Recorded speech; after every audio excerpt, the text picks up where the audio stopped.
English premier ലീഗിൽ ചാമ്പ്യന്മാരായ Manchester സിറ്റിക്ക് വിജയം. ഇന്ന് സ്വന്തം മൈതാനത്ത് ബ്രെൻഫോർഡിനെയാണ് മാഞ്ചസ്റ്റർ സിറ്റി പരാജയപ്പെടുത്തിയത്.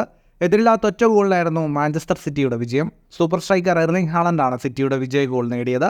ജയത്തോടെ മാഞ്ചസ്റ്റർ സിറ്റി ലീഗിൽ 2ാം സ്ഥാനത്തെത്തി. മത്സരത്തിൽ ബ്രെൻഫോർഡ് കീപ്പർ ഫ്ലെക്കിന്റെ മികച്ച സേവുകളും ബെൻമിയുടെ ഗോൾ ലൈൻ സേവും ആദ്യ പകുതി ഗോൾരഹിതമായി നിർത്തി.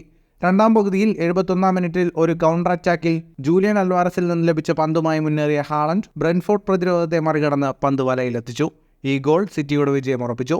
മത്സരത്തിന്റെ കണക്കുകളിലേക്ക് വന്നാൽ 71% സമയവും പന്ത് കൈവശം വെച്ച് കളിച്ചത് മാഞ്ചസ്റ്റർ സിറ്റിയാണ്. 25ഓളം ഷോട്ടുകളാണ് മാൻ സിറ്റി തൊടുത്തത്. 11 ഷോട്ട് ഓൺ ടാർഗറ്റ്. 712 പാസുകൾ 92% കൃത്യതയോടെ മാൻ സിറ്റി പൂർത്തിയാക്കി. 6 ഷോട്ടുകളാണ് ബ്രെൻഫോർഡ് തൊടുത്തത്. 2 ഷോട്ട് ഓൺ ടാർഗറ്റ്. ജയത്തോടെ ലീഗിൽ 25 മത്സരങ്ങളിൽ നിന്ന് 56 പോയിന്റുമായി സിറ്റി 2ാമതാണ്. 57 പോയിന്റുള്ള ലിവർപൂളാണ് 1ാം സ്ഥാനത്ത്.